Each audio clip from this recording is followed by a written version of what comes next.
Hello and welcome in Pharmapedia. आज हम जो फार्माकोलॉजी की इम्पोर्टेंट ड्रग है जो डिफरेंट टाइप ऑफ पॉइजनिंग में यूज़ की जाती है उनके बारे में आज हम पढ़ेंगे। ये जो पॉइजनिंग वाली ड्रग है इनके ऊपर हर बार किसी भी एग्ज़ाम के अंदर, फार्मेसी के किसी भी एग्ज़ाम के अंदर एक दो क्वेश्चंस आते हैं। बहुत ही इजी क्वेश्चंस रहते हैं फार्माकोलॉजी के ये क्वेश्चंस। अगर आपको याद है तो आप क्वेश्चन विद इन 10 सेकेंड में कर लोगे। अगर आपको क्वेश्चंस के आंसर पता नहीं है तो वो क्वेश्चन आपका गलत हो जाएगा। तो हम वही ड्रग्स पढ़ेंगे जो एग्ज़ाम में रिपीटेड पूछी जाती है, उन्हीं ड्रग के बारे में फोकस करेंगे। कौन कौन सी पॉइजनिंग में ड्रग यूज़ की जाती है तो देखते हैं। चलो, अब आप इस स्लाइड के अंदर देख सकते हो कि यहाँ पे मैंने पॉइजनिंग लिखी है और उस पॉइजनिंग में कौन कौन सी ड्रग यूज़ की जाती है वो मैंने उसके जस्ट सामने लिखी है। पहला जो अपना पॉइजनिंग है वो है इर्गोड एल्कोलॉइड पॉइजनिंग। तो ये जो एल्कोलॉइड से ये हम अलग से फार्माकोग्नोसी में पढ़ने वाले हैं।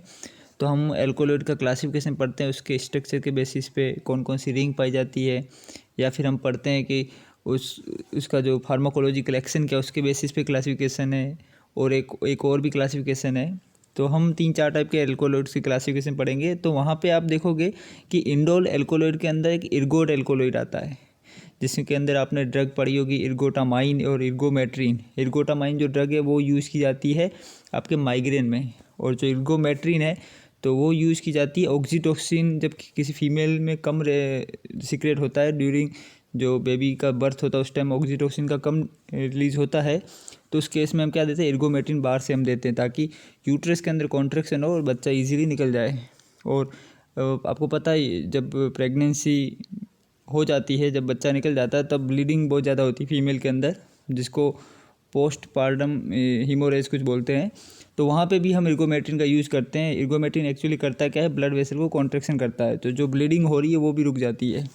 तो हम इर्गोट ऐसे यूज़ करते हैं, इर्गोटामाइन और इर्गोमेट्रिन को हम यूज़ करते हैं। तो कई बार क्या है, इसकी डोज जब ज़्यादा हो जाती है तो उसकी पॉइजनिंग हो जाती है। तो उस पॉइजनिंग में क्या यूज़ करते हैं, तो आप ये देख लो, ये क्या है, नाइट्रोप्रूसाइड। तो ये नाइट्रोप्रूसाइड इर्गोमेट्रिन में यूज़ की जाती है। तो मैंने आपको अभी आपको बताया कि ये क्या करती है, ब्लड वेसल को कॉन्ट्रैक्शन करती है इर्गोटामाइन या इर्गोमेट्रिन। तो जब ब्लड वेसल कॉन्ट्रैक्शन होगा तो ज़्यादा पॉइजनिंग होगी तो क्या होगा, ब्लड वेसल का ज़्यादा कॉन्ट्रैक्शन हो जाएगा ऐसे। तो हम क्या देंगे, नाइट्रोप्रूसाइड। तो नाइट्रोप्रूसाइड क्या है, नाइट्रेट ही है जो क्या करते हैं, ब्लड वेसल को डायलेट करते हैं। तो इसका आपको पता चल गया, ये इसका पॉइजनिंग में क्या देते हैं, नाइट्रोप्रूसाइड।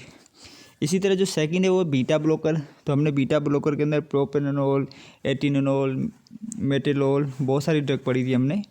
तो बीटा ब्लॉकर में क्या यूज़ किया जाता है बीटा ब्लॉकर के पॉइजनिंग में, तो ग्लूकागोन या फिर कैल्शियम, तो ये यूज़ किया जाता है। इसके बाद जो नेक्स्ट पॉइजनिंग है वो बहुत ज़्यादा इंपॉर्टेंट है और एग्ज़ाम में बहुत बार पूछा गया है उसके बारे में। तो वो है ऑर्गेनोफॉस्फेट या फिर कार्बामेट। क्वेश्चन आता है कि ऑर्गेनोफॉस्फेट की या फिर कार्बामेट की पॉइजनिंग में कौन सी ड्रग यूज़ की जाती है। तो आपको पता है ऑर्गेनोफॉस्फेट हमने कब पढ़ा था, जब हम एएनएस में कोलिनर्जिक सिस्टम पढ़ रहे थे। तो उस कोलिनर्जिक के अंदर मैंने आपको बताया था, कोलिन एगोनिस्ट वाली जितनी ड्रग रहती है उसमें मैंने कोलिन एस्ट्रेज इनहिबिट करने वाली ड्रग का क्लासिफिकेशन बताया था। तो वहाँ मैंने आपको ऑर्गेनोफॉस्फेट और कार्बामेट ड्रग के बारे में बताया था। तो जब इनकी पॉइजनिंग हो जाएगी, इनकी पॉइजनिंग होना मतलब क्या हुआ, एसिटाइल कोलिन का लेवल बढ़ गया। इसका मतलब यही हुआ कि एसिटाइल कोलिन का लेवल बढ़ गया, तभी उसी को हम ऑर्गेनोफॉस्फेट पॉइजनिंग बोलेंगे। तो इसके लिए हम क्या देंगे, एंटी कोलिनर्जिक ड्रग देंगे हमेशा। तो एट्रोपिन क्या है, एंटी कोलिनर्जिक है। जब कोलिनर्जिक एक्टिविटी ज़्यादा होगी तो उसकी एक्शन को रोकने के लिए हम एंटी कोलिनर्जिक ड्रग देते हैं। इसीलिए याद रखना, ऑर्गेनोफॉस्फेट या फिर कार्बामेट की पॉइजनिंग में हम क्या देते हैं, एट्रोपिन देते हैं। इसके बाद जो नेक्स्ट पॉइजनिंग है उसके बारे में एग्जाम में बहुत ही बार क्वेश्चंस पूछा गया है, वो है बेंजोडाइज़ेपिन की जब पॉइजनिंग हो जाती है तो हम उस पॉइजनिंग को रोकने के लिए कौन सी मेडिसिन देते हैं। तो आपको पता है बेंजोडाइज़ेपिन हमने सेडेटिव और हिप्नोटिक में पढ़ा था। इसका अगर आपको एक्शन पता है तो आपको मालूम है गाबा रिसेप्टर रहता है, उसको ये स्टिमुलेट करता है, जिससे क्या होता है, गाबा का रिलीज बढ़ जाता है या गाबा का एक्शन बढ़ जाता है, क्लोराइड आ जाता है। क्लोराइड वाला मैंने आपको मैकेनिज्म ऑफ एक्शन बताया था। तो आपको पता है गाबा का एक्शन देता है, इतना आप याद रखो बेंजोडाइज़ेपिन। तो गाबा क्या करता है, हमेशा किसी चीज़ को सप्रेस करता है। तो बेंजोडाइज़ेपिन क्या है, गाबा एगोनिस्ट टाइप की ड्रग है। तो हम क्या देंगे, इसके अपोजिट वाली ड्रग देंगे। तो वो क्या है, फ्लूमाजेनिल। अब ये जो फ्लूमाजेनिल ड्रग है ये क्या करती है, गाबा एंटागोनिस्ट है, ये गाबा के एक्शन को रोकती है। एग्जाम में क्वेश्चन आता है कि ये कम्पिटेटिव है या नॉन कम्पिटेटिव है। तो ये स्पेसिफिक कम्पिटेटिव इनहिबिटर है। तो ये क्या करेगी, ये ड्रग बेंजोडाइज़ेपिन के साथ कम्पीट करेगी और बेंजोडाइज़ेपिन के एक्शन को रोक देगी। तो ये फ्लूमाजेनिल के बारे में बहुत बार एग्जाम में आया है कि बेंजोडाइजिपिन की पॉइजनिंग में या फिर सीधा कोई बेंजोडाइजिपिन क्लास की क्लोनाजिपाम डाइजिपाम कोई ड्रग आएगी कि इसकी पॉइजनिंग में कौन सी ड्रग दी जाएगी, तो फ्लूमाजेनिल है। और ये क्या है, कम्पिटेटिव इनहिबिटर है, तो ये भी अपने को याद रखना है। इसके बाद क्वेश्चन आता है कि जब साइनाइड की पॉइजनिंग हो जाती है, बहुत सारे ये साइनाइड के बारे में आपने तो बी फार्मा में पढ़ा होगा कि इसके बारे में इनऑर्गेनिक केमिस्ट्री में अलग से ही क्वेश्चंस आता है, जो सब्जेक्टिव क्वेश्चंस भी आता है।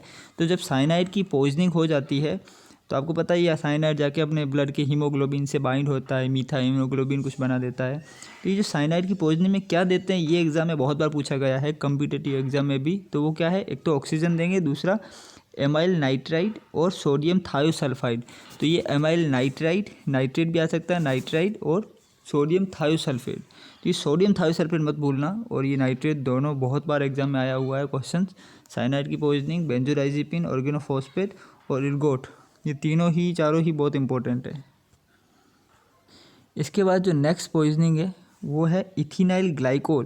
तो ये इथिनाइल ग्लाइकोल भी अल्कोहल रहता है, तो इसके अंदर जो ड्रग यूज़ की जाती है वो की जाती है फोमीपिजोल ड्रग यूज़ की जाती है। तो ये नीचे लिखा हुआ है फोमीपिजोल। तो ये कभी भी फोमीपिजोल के बारे में, इथिनाइल ग्लाइकोल के बारे में क्वेश्चन नहीं आता है।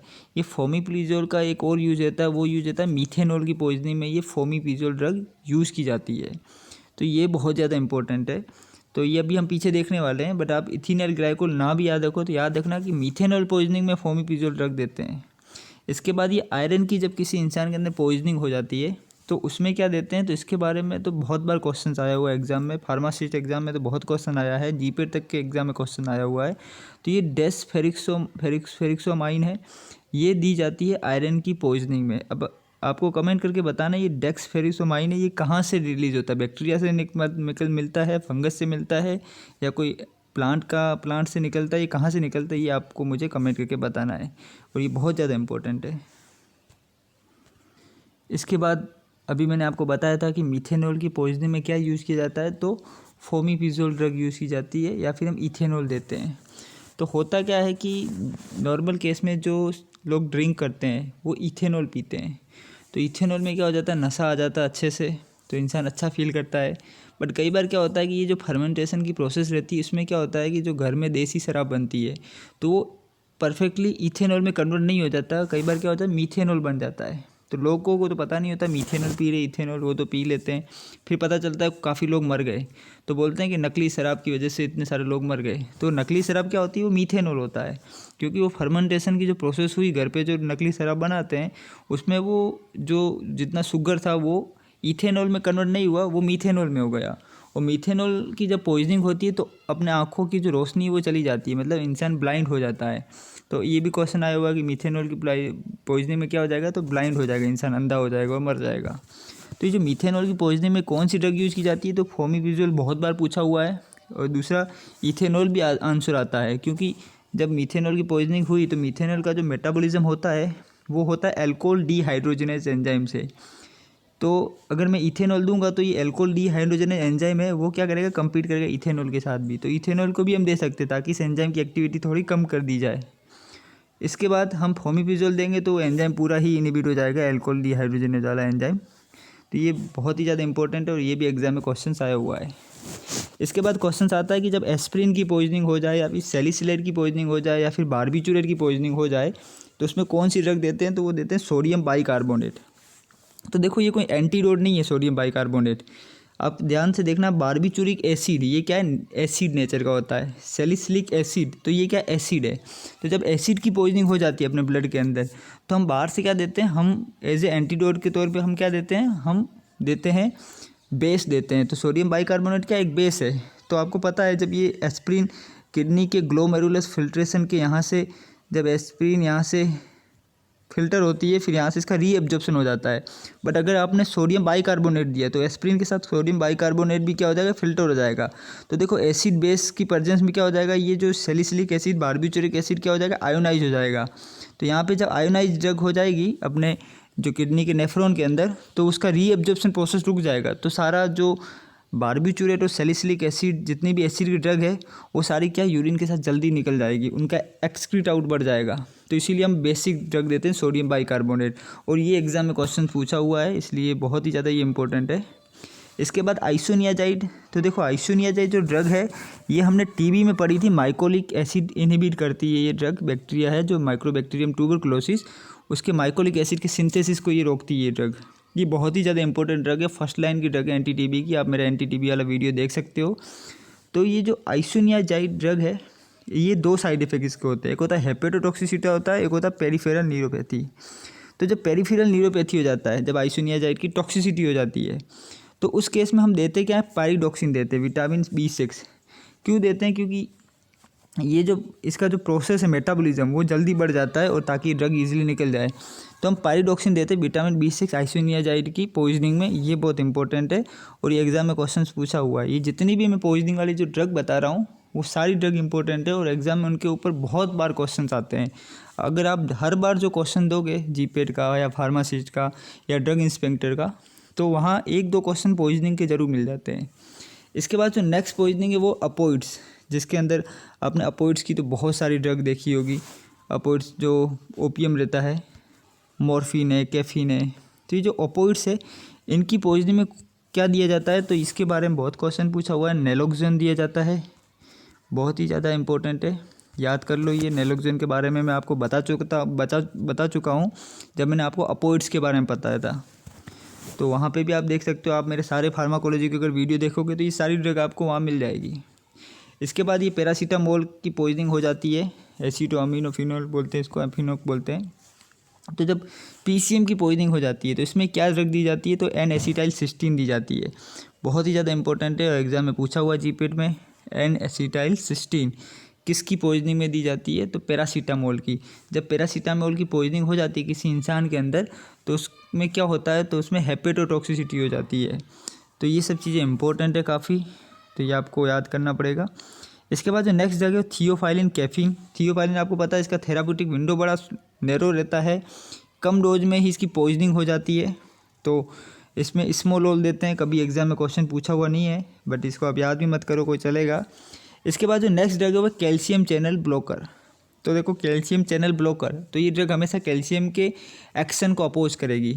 जितनी भी कैल्शियम चैनल ब्लॉकर है, मैंने 3 क्लासेस की बताई थी, आपको तीनों क्लास की ड्रग याद होनी चाहिए। निफिडिपिन आपने पढ़ी होगी, बहुत सारी ड्रग है। तो जब कैल्शियम की डेफिशिएंसी हो जाती है, कैल्शियम का एक्शन रुक जाता है, तो हम इसकी पॉइजनिंग में क्या देंगे, तो हम बाहर से कैल्शियम ही देंगे।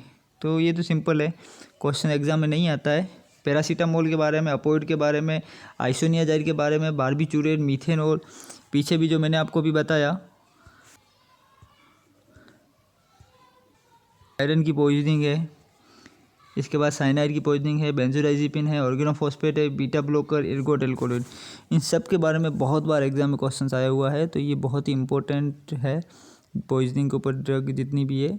तो इन सबको आप अच्छे से याद करो, 2-3 बार अगर रेगुलर याद करोगे, अगर आप इनके पीछे कॉन्सेप्ट लगाओगे, क्योंकि ये ड्रग क्या एक्शन देती है तो उसके अपोजिट वाला ही हम एज ए एंटीडोट देते हैं, तो आपका क्वेश्चन ईजिली याद भी हो जाएगा।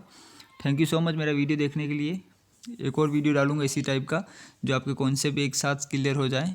थैंक यू सो मच मेरे वीडियो देखने के लिए, और शेयर करो मेरे वीडियो को, सब्सक्राइब करो मेरे चैनल को। Thank you.